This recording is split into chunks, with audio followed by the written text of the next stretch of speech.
नमस्कार, मी अकिब पटेल स्वागत करतो तुमचं महाराष्ट्र प्राईम न्यूजमध्ये. आज आपल्यासोबत आहेत राष्ट्रवादी काँग्रेस पार्टी अजित पवार गटाचे जिल्हाध्यक्ष महेंद्र काका दुरपुडे. आज यांच्यासोबत आपण खास बातचीत करणार आहोत. काका, तुमचं स्वागत आहे. लोकसभा निवडणुकीमध्ये उमेदवारीला खूप जणांनी प्रयत्न केला आणि प्रयत्न बाकीचे करत होते, तुम्ही तयारी करत होता. म्हणजे इतका तुम्हाला आत्मविश्वास होता की जागा राष्ट्रवादीलाच मिळणार आहे. तर आता ही जागा राष्ट्रवादीला भेटलेली आहे. एक आमदार नाहीये मतदारसंघात, ताकद नवीनच आहे. तर काय काय अनुभव आहे एकूण एकूणच? ज्यावेळेस दादांनी निर्णय घेतला की महायुतीसोबत जायचा, त्यानंतर लगेचच माझी जिल्हाध्यक्षपदी म्हणून निवड झाली. साधारण 19 जुलै ती तारीख होती आणि त्यावेळेसच आम्हाला दादांनी सांगितलं होतं की माझं उस्मानाबाद धाराशिवची वेगळं नातं आहे आणि मला तिथली जागा मी सोडून घेणार आहे, त्यामुळं तुम्ही तयारीला लागा. त्या दिवसापासून आज आपली मुलाखत चालू आहे. आजच्या दिवसापर्यंत रोज प्रवेश आहेत. दादाच्या कामाची पद्धत आम्ही लोकांपर्यंत पोहोचवण्यात खूप यशस्वी झालो. खास करून अल्पसंख्याक समाज असेल, मागासवर्गीय बांधव असतील, दीनदलित असतील, आदिवासी सुद्धा खूप मोठ्या प्रमाणात आमच्या पक्षात प्रवेश केले आणि ह्याचंच फलित म्हणून आज आमचा उमेदवारीवर दावा पक्का ठरला. महायुतीतल्या 3 प्रमुख आणि इतर 12-13 मित्र पक्षात ही जागा सोडून घेणं एवढं सोपं नव्हतं आणि अजितदादाची एक खासियत आहे आणि निव्वळ शब्द देत नाहीत की त्यांचं कामच त्या पद्धतीचं आहे. त्याच्यामुळं त्या कामाच्या माध्यमातून आम्ही सुद्धा त्यांच्या कामाला प्रेरित होऊनच दादासोबत थांबलो. कारण दादा ज्या पद्धतीनं काम करतात, लोकांपर्यंत पोचतात. आज आम्ही ज्या वेळेस दादाला आम्ही जवळून बघतोय, त्यांचा देवगिरी बंगला हा सकाळी 6 वाजल्यापासून हजारो लोकांपर्यंतचे लोक तिथं जमा होतात आणि प्रत्येक माणसाला फेस टू फेस बोलणं, प्रत्येकाचं काम करणं, या पद्धतीमुळं आज दादाचं नाव पूर्ण महाराष्ट्रभर आहे. अजितदादाच्या माध्यमातून आज पक्ष इथं मोठा उभारीला लागलाय. माझ्याबरोबर सर्व सहकारी पक्षासाठी खूप झटलो आणि आज निश्चितच एवढ्या मोठ्या सिनियर पक्षाच्या तुलनेत आम्हाला हा उमेदवारी मिळाली. आता शिवसेनेचा हा बालेकिल्ला आहे. शिवसैनिक पण तेवढीच ताकद लावत होते. भारतीय जनता पार्टीकडून पण त्याच पद्धतीनं एक जोर चालू होता लावण्यासाठी. जसं की अभिमन्यू पवार यांचं नाव चर्चेत होतं, बसवराज पाटील यांचं नाव चर्चेत होतं, राणा जगजितसिंह पाटील यांचं पण नाव चर्चेत होतं. शिवसेनेतून नाव जे चर्चेत होतं धनंजय सावंत आणि रवींद्र गायकवाड यांचं पण नाव चर्चेत होतं आणि राष्ट्रवादीकडून सुरेश दाजी बिराजदार हे तयारीला लागलेले होते. सुरेश बिराजदार तर ऐनवेळी उमेदवारी कशी ठरली, काय म्हणजे ते एकदा जाणून घ्यायचं आम्हाला की काय तुम्ही त्या सध्या पूर्ण सर्व कार्यपद्धती तुम्ही होता त्या याच्यात प्रक्रियेत. आपण ज्या ज्या मोठ्या व्यक्तीची नावं घेतली ती निश्चितच या लोकसभेसाठी इच्छुक होते. ह्याच्यात आणखीन पण बरेच लोक होती की जे इच्छुक होते, कारण ती आत्ता म्हणल्याप्रमाणे खूप मोठ्या प्रमाणातल्या पक्षाची ही महायुती आहे आणि पारंपरिक निवडणूक आज आपण बघतो गेल्या 4-5 टर्मपासून शिवसेना विरुद्ध राष्ट्रवादी अशी लढत राहिलेली. साहजिकच आहे की शिवसेनेचा चालूचा खासदार आहे. आज शिवसेना 2 भागात विभागल्यामुळं जो एकनाथ शिंदे साहेबाचा पक्ष आहे, जो की मूळ शिवसेना, त्यांनी सुद्धा ह्या जागेवर दावा करणं अपेक्षित होतं. तसं केलं पण त्यांनी. आणि भारतीय जनता पार्टीची आज थोडी नाही म्हणलं तर ताकद वाढली. अभिमन्यू पवार साहेब असतील, राणा जगजितसिंह पाटील असतील, राजाभाऊ राऊत जरी अपक्ष असले तर ते भारतीय जनता पार्टीचे सहकारी आमदार आहेत. त्यामुळं त्यांची सुद्धा ताकद ह्या जिल्ह्यात चांगल्या पद्धतीने आहे.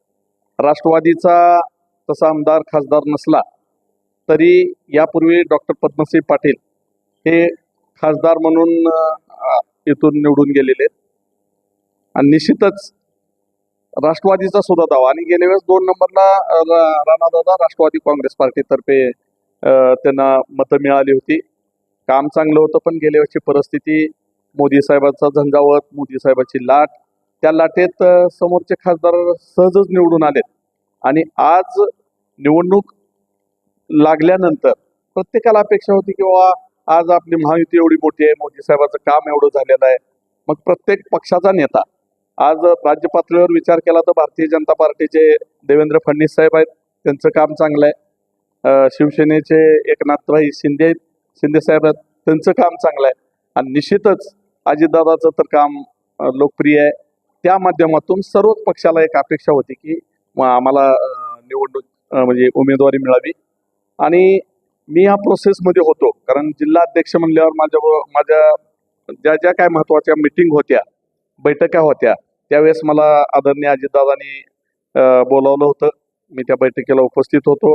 आमचे ज्येष्ठ सहकारी आदरणीय सुरेशदाजी बिराजदार हे सुद्धा ह्यासाठी इच्छुक होते. त्यांनी तसा प्रयत्न केला.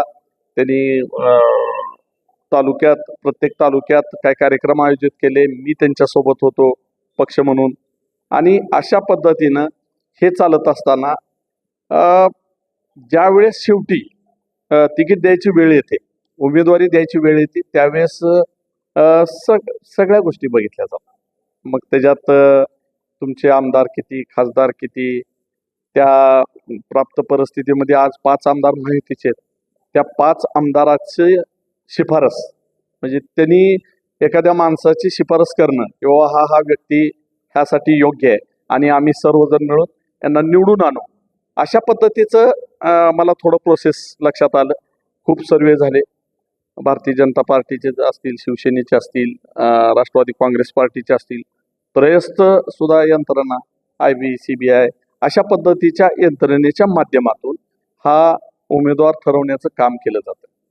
ज्यावेळेस सर्वे होत होते त्यावेळेस साहजिकच गेल्या वेळेस ज्या लोकांच्या उमेदवारामध्ये फाईट झाली, दोघात जे काही लढत झालेली होती, त्या लोकांचं नाव येणं थोडंफार स्वाभाविक असतं. आणि बऱ्याच अंशी राणादादांनी निवडणूक लढावी असं पुढे आलं होतं. परंतु त्यांनी आत्ताच 4 वर्षापूर्वी भारतीय जनता पार्टीमध्ये प्रवेश केलेला आहे.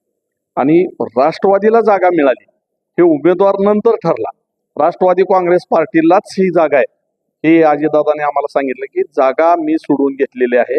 सर्वेमध्ये नाव आलं तर निश्चितच आपल्या ज्यांना तयारी करायला सांगितलं त्यांना सुद्धा मिळेल. आणि अशा गोष्टीतून मग सगळ्याशी चर्चा करून 3 पक्षाची चर्चा झाली. पुन्हा केंद्रात विचारणा केली गेली की बाबा आता अशी प्राप्त परिस्थितीमध्ये तर उमेदवार असा आपल्याला बघावं लागणार आहे. मग त्यांची परमिशन घेऊन मग हा उमेदवार ठरलाय. म्हणूनच निश्चित सर्वांगाने हा उमेदवार सक्षम असल्यामुळे आमचा विजय निश्चित आहे. सुरेश दाजी बिराजदार हे खूप प्रयत्नशील होते आणि उमेदवारी जाहीर झाल्यानंतर ते कुठंच दिसत नव्हते. सक्रिय सहभाग त्यांचा कुठं दिसला नाही. कालपासून त्यांचा सहभाग दिसलाय. नेमकं दाजीचं नाराजीचं कारण काय होतं, काय कारण होते सक्रिय झाले नव्हते? सुरेशदाजी बिराजदार राष्ट्रवादीचे तसे ज्येष्ठ नेते आहेत. त्यांना दादानी सांगितलं होतं की तुम्ही तयारी करायला काय हरकत नाही, पण पहिल्या दिवशीपासून त्यांचं म्हणणं होतं की सर्वेत नाव आलं पाहिजे. मी सर्वेत नाव आलं तर तुम्हाला मदत करू शकतो, मी त्याचा साक्षीदार आहे. दाजीने प्रयत्न केला. पक्षाचे कार्यक्रम माझ्या स्तरावर भरपूर चालू होते. आम्ही काय मेळावे आयोजित केले, क्रिकेट टुर्नामेंट आयोजित केल्या. ह्या माध्यमातून आम्ही लोकांपर्यंत जाण्याचा प्रयत्न केला. लोकसभा मतदारसंघ हा खूप मोठा आहे. आज जवळपास 20 लाख मतदार या लोकसभा मतदारसंघात आहेत. आणि भौगोलिक पाहता तर तुम्ही अक्षरशः तुम्हाला औसा निलंगापासून करमाळ्याच्या बाउंड्रीपर्यंत तुम्हाला जावं लागतं. ह्या सगळ्या गोष्टीचा विचार केला तर थोडं सर्वेमध्ये नाव याला दाजीचं कमी पडलं. आणि दादानी सांगितलं की बाबा तू प्रयत्न केलास पण प्रयत्न पुरेसा नाही. कोणते आमदार थोडं सांगत नाहीत की बाबा तो मला द्यावं, सर्वे सांगत नाहीत. त्यामुळं निश्चितच एक मेरिट बघून जिंकणारा उमेदवार म्हणून अर्चनाताईची निवड केली. स्वाभाविक आहे, 6 महिने जो माणूस तयारी करतोय, फिरतोय, त्या माणसाला जर तिकीट नाही भेटलं, उमेदवारी नाही भेटलं, तर थोडीफार नाराजी असणं स्वाभाविक आहे. आणि त्यांनी ती नाराजी म्हणजे थांबवण्याचाही प्रयत्न केला. आणि दादानी एकदा निर्णय घेतल्यानंतर पक्षात दादाच्या पुढे कोणच नाही. दादा हे अंतिम आहेत. अजितदादांनी सांगितलं, आम्हाला सगळ्यांना मान्य आहे, आणि त्या पद्धतीनं दाजी सुद्धा कामाला लागलेले आहेत. काल दाजीनं बोलता बोलता एक वाक्य सांगितलं की उमरग्यातून 50,000ची लीड देणार, म्हणजे कुठंतरी ते पूर्ण सकारात्मक पद्धतीने उत्तर दिसत आहेत आता.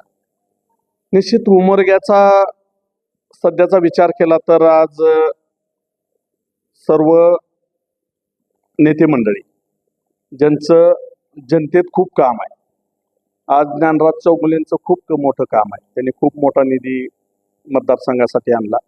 त्यांच्यासोबत खूप जनता आहे, त्यांच्या वागण्याची पद्धत चांगली आहे. रवी सरचं तर नाव खूप मोठं आहे, जे की इच्छुक होते माजी खासदार, आणि त्यांचं पण वलय आहे एक, म्हणजे त्यांना पण मानणारा चांगला वर्ग आहे. तिसरे आता बसवराज पाटील साहेब, ज्यांचं उमरगा नेटिव्ह प्लेस आहे, तिथं त्यांची भरपूर ताकद आहे. त्यांनी सुद्धा मध्यंतरी भारतीय जनता पार्टीमध्ये प्रवेश केला. आमचे राष्ट्रवादी सुरेशदाजी इतर सहकार्याच्या माध्यमातून तिथं कार्यरत आहे. म्हणजे हे जनतेतली माणसं आहेत सगळी. मग 50,000 मताधिक्य मिळणं मला वाटत नाही की अशक्य नाही आहे. ते मिळणारच आहे, त्यापेक्षा सुद्धा जास्त मिळेल असं मला खात्री आहे. महाविकास आघाडीचे तुम्ही काही वर्षापूर्वी घटक होता. आता जे खासदार आहेत यांच्यासोबत तुम्ही काम केलंय, त्यांच्या कामाची पद्धत तुम्ही बघितली, तर काय वाटते खासदार म्हणून त्यांच्या कामाची पद्धत बघून काय आव्हान काय काय असतील असं वाटतं तुम्हाला लोकसभा निवडणुकीत? आता तसं पाहिलं तर ही निवडणूक संसदेची आहे, लोकसभेची आहे, ही जाणीव करून देण्याची गरज आहे. आपण कुठल्या तर एखाद्या वार्डाची किंवा एखाद्या गटापुरती मर्यादित निवडणूक तर नाही ना. आपण खासदाराकडून काय अपेक्षा करतो, आणि मी महाविकास आघाडीचा घटक होतो, आणि सन्माननीय खासदार साहेब हे महाविकास आघाडीचे खासदार होते. निश्चितच महाविकास आघाडीतले मित्र पक्षापैकी आम्ही राष्ट्रवादी काँग्रेस पार्टी मुख्य होतो. आमच्याशी किती त्यांचा संबंध, किंवा निधीच्या बाबतीत कधी आम्हाला विचारणा केली का, आम्ही मागणी केली तर आम्हाला निधी मिळाली का, आणि आज सुद्धा तीच परिस्थिती. त्यांच्या सोबत असलेल्या पक्षाला त्यांनी किती न्याय दिला. आपण आपलं चॅनल सुद्धा कळंब तालुक्यातलं असल्यामुळं तिथं मी ज्यावेळेस कळंबला गेलो त्यावेळेस मला तीच आज सुद्धा इतर पक्षाचं एकच ओरड आहे की खासदार स्वतःपुरतं मर्यादित, तेवढ्याच ठराविक लोकापुरतं मर्यादित असं काम करणं हे अपेक्षित नव्हतं, ते केलंय. त्याच्यामुळं मित्रपक्ष, त्यांचेही मित्रपक्ष आजही नाराज आहे. आणि महाविकास आघाडीत आम्ही असताना तर आम्हाला कसलाच हक्क न्याय मिळाला नाही. बाजार समितीच्या जागा सोडवताना अक्षरशः आम्हाला 2 आणि 3 जागा घ्यायला सुद्धा नाकी नऊ आलं. मग आम्ही म्हणत होतो की तुम्ही आमदार आहेत, खासदार आहेत, तुम्ही मोठेपणा दाखवा, छोट्या निवडणुकीला तर आम्हाला संधी द्या. पण तशा आम्हाला संधी मिळाल्या नाहीत. बाजार समितीच्या वेळेस भरपूर काताकूट झाली आणि आम्हाला सन्मानानं वागणूक मिळाली नाही. आणि दोघा मर्यादित शिवसेना ठेवण्याचं काम ह्या दोघांनी बी केलेलं आहे. माझं त्यांच्याबरोबर महाविकास आघाडीत असताना मित्रत्वाचे संबंध होते, आजही राहतील. मित्र वेगळा आणि राजकारण वेगळं, समाजकारण वेगळं. आणि त्यावेळेस मी एवढा जवळचा वाटत असून सुद्धा मला काय निधी मिळाला? काहीच नाही मिळाला मला. म्हणजे मी जिथं त्या प्रभागातून मी आज गटाचा जिल्हा परिषद सदस्य आहे, त्या गटामर्यादित तर मला थोडे कामं मिळणं अपेक्षित होतं. काय तर महाविकास आघाडीचा खासदार आहे, आमदाराला तर शेवटी त्यांच्या मतदारसंघा मर्यादित द्यावं लागतं. पण खासदार म्हणलं तर पूर्ण ही गावं येतात. मग आमचा गट असो ना कोणाचाही असो, लोकसभा मतदारसंघात येतात, आणि ते अपेक्षित झालं नाही. त्याचीच अडचण त्यांना खूप मोठी बसणार आहे. कारण आपण खासदारकी लढवत असताना आपल्याला खूप चांगले मित्र बरोबर करावं लागते, त्यांचं समाधान करावं लागतंय, ग्रामपंचायतीला निधी द्यावा लागतो, मोठे काहीतरी उद्योग आणायला पाहिजे, की आपल्याला उद्या प्रचाराला जाताना किरकोळ गोष्टीवर आपल्याला मतदान करणार नाही. त्यांचा थोडा गोड गैरसमज आहे की मी फोन उचलतो, फोन करतो, मिस कॉल आला की मी फोन करतो, कुठं कार्यक्रमात जातो, सेल्फी काढतो, हे जनरल आहे. तुम्ही तुम्ही जरी पत्रकार असाल तर हे तुम्ही करता.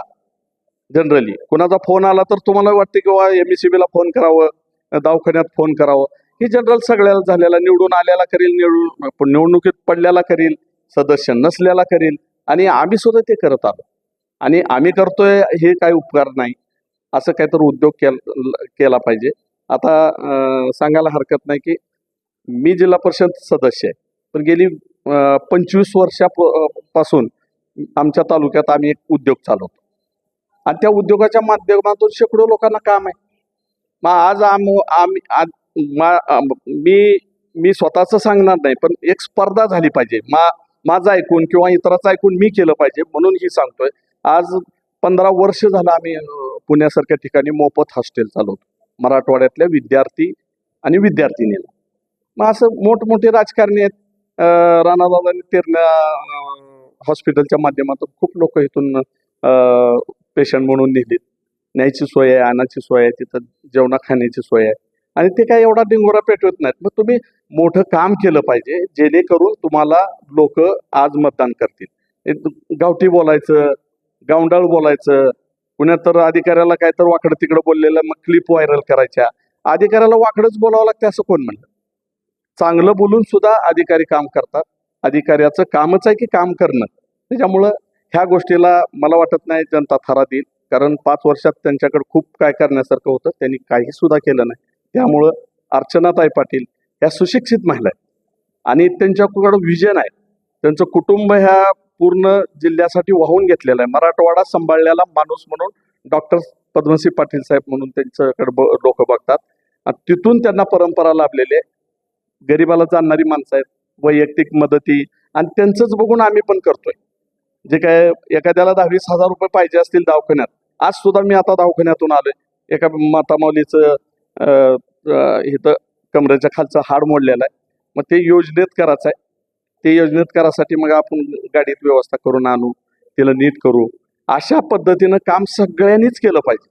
इथं पक्ष, जात, भेद न पाहता असं जर केलं तर निश्चित आपल्याला जिल्हा दरिद्री मनाची काय गरज आहे? तुम्ही पण आज 40ला गाठाला गेलो, मग 40 वर्ष तुम्ही ह्या जिल्ह्यात राहताना मग तुम्ही काय केले?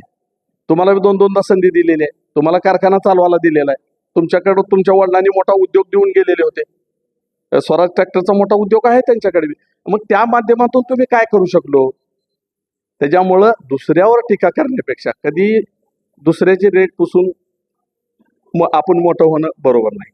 आपली रेख निश्चित लांबकी वळली पाहिजे, ह्या मताचा मी आणि आपण जिल्ह्यातल्या सर्व राजकारण्याकडून ही अपेक्षा व्यक्त करावी, ही आपल्या माध्यमातून मी सर्वांनाच विनंती करतो. आता एक विषय आहे की मागील वर्षी म्हणजे मागच्या निवडणुकीला तुम्ही विधानसभा ज्यांच्या विरोधात लढलात, आज त्यांचा तुम्हाला प्रचार करायचा आहे, आणि ज्यांच्यासोबत तुम्ही सत्तेत राहिलात किंवा सहभागी राहिलात महाविकास आघाडी गटात, आज त्यांच्या विरोधात तुम्हाला प्रचार करायचा आहे. म्हणजे पूर्ण राजकीय काय वाटते प्रवास बघून, काय चालू आहे? काही कधी मनात प्रश्न निर्माण होते काय, काय चालू आहे आपल्यासोबत एक खेळ म्हणजे काय? तुमचा प्रश्न बरोबर आहे. 2019ला मी राणा जगजितसिंह पाटील साहेबांच्या विरोधात मी निवडणूक लढवली आणि माझा स्वतःचा तुळजापूर विधानसभा मतदारसंघ, जे की मी 2009 पासून मला राणाबाबांनीच 2009ला फॉर्म भरायला सांगितला होता की सीट ॲडजस्टमेंटमुळं कदाचित राष्ट्रवादीला जागा सुटते, काँग्रेसला सुटते, आघाडी झाली आणि काँग्रेसला जागा गेली. मग त्याच वेळेस मी 60-65 ग्रामपंचायत, मी जो युवकचा जिल्हाध्यक्ष होतो राष्ट्रवादी काँग्रेस पार्टीचा. दादानी म्हणले ठीक आहे, भरा तुम्ही फॉर्म, परत आपण चर्चेतून काढून घेऊ. आणि मला कुठं तर संधी वाटली. आणि आज पाहता तुम्ही मधुकरराव चव्हाण साहेब अतिशय मोठे नेते आहेत. नरेंद्र बोरगावकर साहेब असतील, सीना आलोरे गुरुजी असतील, बाबळगावकर साहेब असतील, खपले साहेब असतील.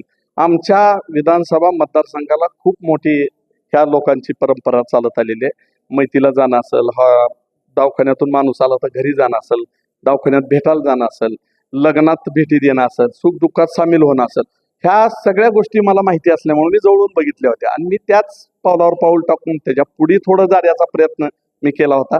आणि स्वाभाविक आहे, मला अपेक्षा होती दादा डॉक्टर साहेबाच्या दादाच्या माध्यमातून मला तिकडं सहकार्य मिळून मी तिकडले निवडणूक लढवावी आणि योगायोगानं जिल्हा परिषदच्या काय घडामोडी घडल्या त्यात बी आपल्याला संधी मिळाली नाही. मला सुद्धा वाटलं की आपण 2-3 निवडणुका लढवलो, एवढे वेगवेगळ्या मतदारसंघात आपण निवडून आलो, तरी संधी मिळत नाही म्हणल्यावर थोडं मन कुठं तर नाराज होतंय.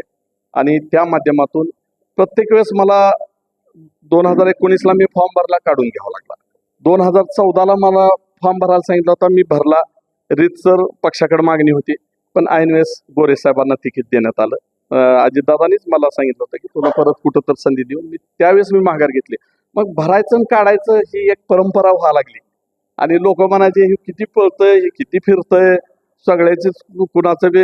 अक्षरशः तुम्हाला सांगतो, मी तुळजापूर पंचायत समितीत मी एकमेव सदस्य आहे, जिल्हा परिषद सदस्य, जी कंटिन्यू 5 वर्ष प्रत्येक मंगळवारी समजा सुट्टी आली तर त्याचं सोमवारी करायचं, नाहीतर 5 वर्ष मी जनता दरबार घेतला तिथं. आणि तिथं येणारी गरीब, कुठं म्हातारी कुठं तर कोपऱ्याला बसलेली असली की तिथं जाऊन तिला विचारायचं, तिचं संडासचं शौचालयाचं बिल काढायचं असतंय, तिचं घरकुलाचं बिल असतंय. अशा खूप लोकांना संधी मला देता आल्या. मी ह्या नेत्याचं अनुकरण, त्यांची चांगले जेवढ्या गोष्टी आहेत ते अंगीकारण्याचं काम केलं. निश्चित राणादादाकडून काय शिकण्यासारखं आहे. डॉक्टर साहेबाकडून तर खूपच. एवढं गरिबाला जाणणारा माणूस मी आजपर्यंत राजकारणातला मी नाही पाहिला. त्याच्यामुळं आपल्यालाही वाटलं की आपल्याला संधी आहे, आपण प्रॉपर तुळजापूर तालुक्यातले आहोत, कुटुंब मोठा आहे त्याला, आणि वारसा खूप मोठा आहे. आमचा वारसा असा राजकीय नाही, पण माझे वडील कैलासवासी स्वातंत्र्य सेनानी भानुदास जयवंतराव दुर्गुडे, त्यांचं खूप मोठं काम होतं.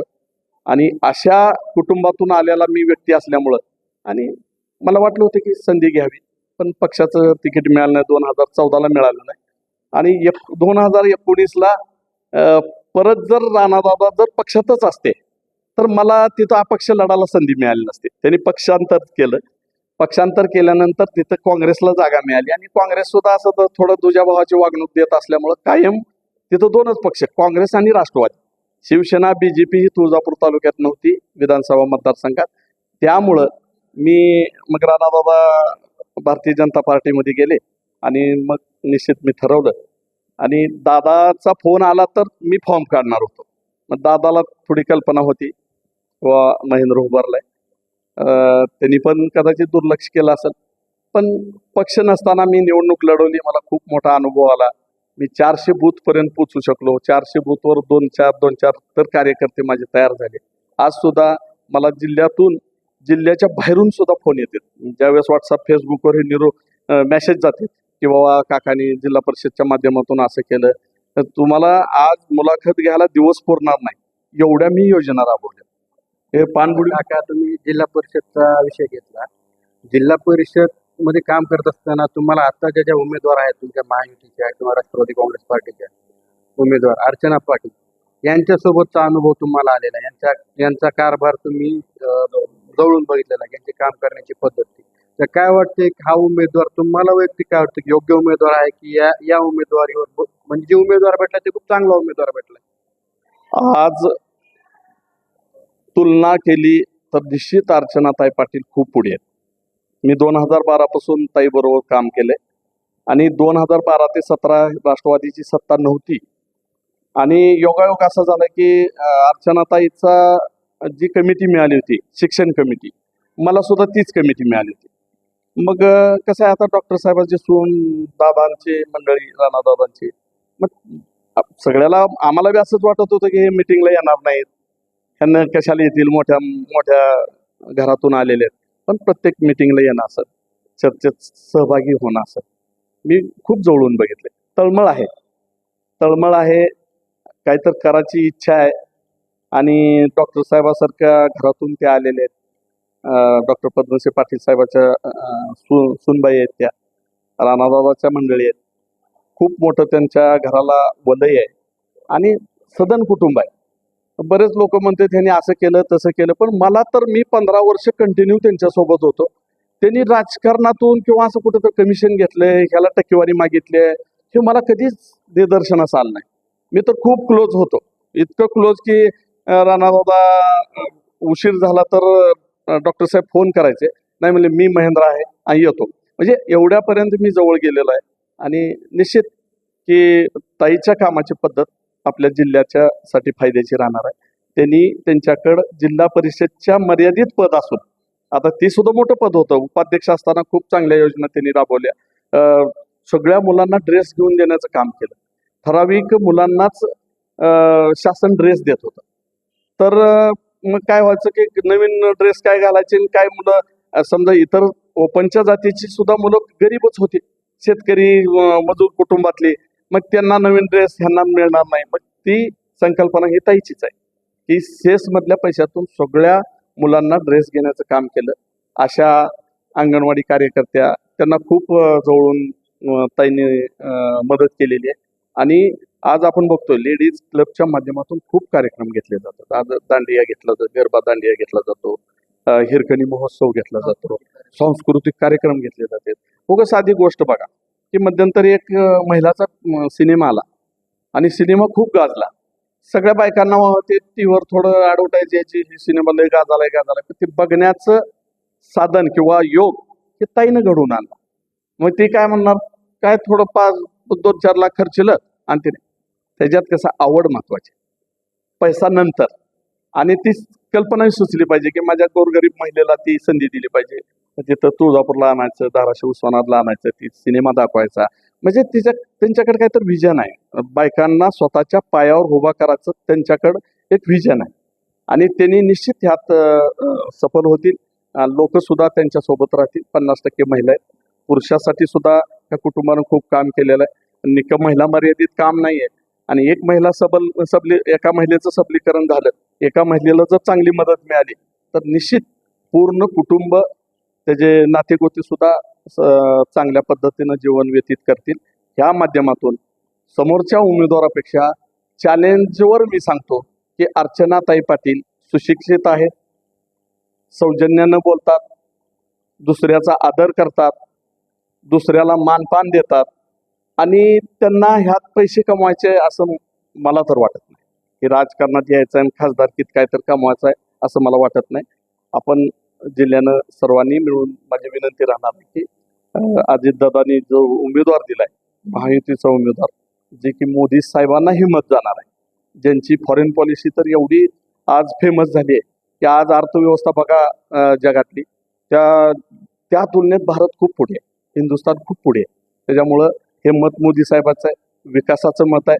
आणि आकांक्षित जो जिल्हा आपण वारंवार बोलतो ते कुठं तर ते पुसण्यासाठी अर्चनाताई सारख्या उमेदवाराला आपण निश्चित निवडून द्यावं ही विनंती करतो. मला खात्री आहे की आपल्या जिल्ह्यातली जनता त्यांना निवडून देईल. आता मागील 40 वर्षापासून ज्या घरात मंत्रिपद होतं तरी पण हा जिल्ह्याचा विकास झाला नाही असं वारंवार आरोप होतोय. काय म्हणाल याच्यावर? आज आपण पाहिलं तर आपली लातूरची तुलना होते. नवीन जिल्हा बनवणं सोपं असतं, जुन्याला नवीन करणं खूप मोठं जिकरीचं काम आहे. आपला जुना जिल्हा आहे आणि डॉक्टर पद्मसिंह पाटील साहेबाकडं ऊर्जा मंत्री होते, पाटबंधारे मंत्री होते. त्या माध्यमातून आज महावितरणचं खूप मोठं जाळं ह्या जिल्ह्यामध्ये डॉक्टर साहेबाच्या माध्यमातून पसरले.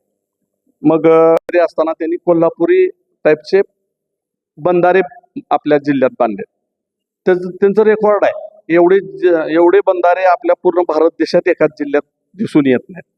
आणि उजनी धरणातून जे उस्मानाबाद धाराशिव शहराला पाणी उपलब्ध मिळवून दिलं, त्याची खूप टंचाई होती. आज आपण सुखी त्याच्यामुळं त्या पाण्यावरच आपण जगतोय.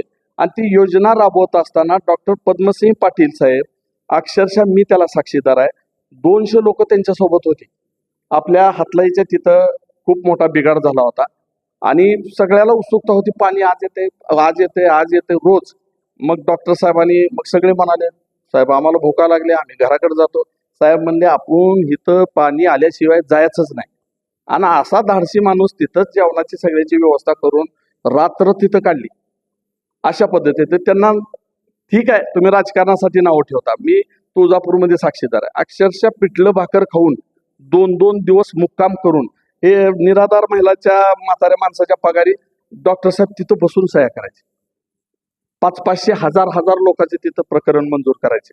असा ज्यांनी जिगर माणूस जो की आपल्या जिल्ह्याला लाभला.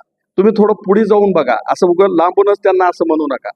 तुम्ही त्यांच्यावर आरोप करता, समजा तुमच्या सुद्धा कुटुंबातल्या प्रमुखाला त्यांनीच संधी दिलेली आहे, तुम्हालाच मोठेपण दिलं होतं, तुम्हीच त्यांचं बघत होता, हे असं चुकीचं आहे. फक्त निव्वळ राजकारणासाठी असं काही तर भावनिक मुद्दे काढायचे. भावनेवर एखादी टर्म तुम्ही येता निवडून, बरोबर आहे, पण तुम्ही काम करून दाखवा, त्यांच्यापेक्षा चांगलं काम करा, तुम्हाला निश्चित निवडून देतील. ते वाईट आहेत, ते वाईट आहेत, मग तू कोण आहे, तुम्ही कोण आहेत, तुम्ही काय केलंय, जिल्ह्यासाठी काय करताय, कारखाना दिला एवढा मग मोठा तेरणा कारखाना, आज महायुतीतल्याच पालकमंत्री महोदयांनी चालवायला घेतला, आज काय त्याची अवस्था झाली, कुठं गेलं तिथलं लोखंड, भंगार, वृत्ती तर किती महत्वाचा विषय आहे. मग अशा पद्धतीनं तुम्हाला देताना अक्षरशः तुमचं कर्ज फिटून शिल्लक पैसे राहतील एवढी साखर आणि मोलेसिस शिल्लक होतं, विल्हेवाट लावून टाकली, कारखाना बंद पडला. आज 35,000 सभासद असलेला कारखाना आहे, तिथं किती तर अहो ते डोकी चौक किती सुशोभीकरण कसं वाटायचं, आपण कुठं तर मोठ्या शहरात आलो, वस पडला होता. आमच्याच महायुतीच्या सहकारी मोठे बंधू तानाजीराव सावंत साहेबांनी तो चालवायला घेतलाय. आज मला वाटतं 2.5-3 लाखाचं गाळप झालेलं आहे. निश्चित ह्या जिल्ह्याचा विकास महायुतीच्या माध्यमातून होणार आहे आणि जुना जो आरोप होतोय त्याच्याशी तर मी निश्चित सहमत नाही. शेवटचा प्रश्न, 7 मेला निवडणूक होणार आहे, एक कशा पद्धतीने तयारी सुरू आहे की विजय मिळवण्यासाठी? आता सगळ्या बूथ कमिटी असतील, ज्याच्या आमच्या पक्षाच्या बूथ कमिट्या तयार आहेत, शिंदे साहेब सेनेच्या बूथ कमिट्या सहभागी नाही कुठं. थोडं आता तिकीट मागताना जसं आपण दाजीचं उदाहरण घेतलं तसंच शिंदे साहेबाच्या सेनेचं उदाहरण आहे आणि एकनाथ भाईंनी त्यांना थोडं सांगितलेलं बी, आपल्याला समजलं. ती सुद्धा सावंत कुटुंब अतिशय चांगलं कुटुंब आहे, आपल्या जिल्ह्यासाठी चांगलं त्यांचं योगदान आहे. पण शिंदे साहेबांनी सांगितलं की सीट ॲडजस्टमेंटमुळं कुठं तर आपल्याला मिळतंय म्हणून इथं कुठं तर दुसऱ्याला द्यावं लागतं. महायुती आहे, त्याच्यात एखादी जागा इकडं तिकडं होते, त्यामुळं आज अजितदादांनी खास करून ही उमेदवारी म्हणजे सीट सोडवून घेतलं आणि अर्चनाताईला उमेदवारी दिली आणि सगळे आमदार साहेब ज्या त्या मतदारसंघात रोड टच आहे, तो आता पहिल्यासारखं राहिलं नाही, ऍक्टिव्ह कार्यक्रम झालाय. नाही तर 2 दिवस आमदार कुठं तर गेले तर लगेच तुम्ही सगळे पत्रकार मंडळी का आमदार दिसून येत नाहीत, सापडत नाहीत. त्याच्यामुळं सर्व लोकप्रतिनिधी लोकांच्या संपर्कात आहेत. आमच्यासारखे जिल्हा परिषद सदस्य मग खूप मोठी टीम आहे, महायुतीची खूप मोठी टीम आहे. त्या माध्यमातून आम्ही लोकांच्या समोर जातोय. सभा चालू झालेल्या आहेत, कॉर्नर बैठका चालू झाल्या आहेत, सगळ्या बूथ कमिटी आमच्या तिन्ही पक्षाच्या झालेल्या आहेत आणि अशा पद्धतीनं door to door, man to man, माणसागणिक आमचा माणूस जाईल आणि प्रचार यंत्रणा अशा पद्धतीनं होईल. प्रचार यंत्रणेत तर कोण बी सांगेल की जबरदस्त तयारी, फौज फाटा, ह्याच्या जोरावर अर्चनाताई निश्चित विजय होणार. हे होते महेंद्र काका दुर्वे, राष्ट्रवादी काँग्रेस पार्टीचे जिल्हाध्यक्ष. अशाच अनेक मुलाखती आपण येणाऱ्या काळात घेऊ. पाहत राहा, चॅनलला सबस्क्राईब केलं नसेल तर सबस्क्राईब करा. अकिब पटेल, महाराष्ट्र प्राईम न्यूज.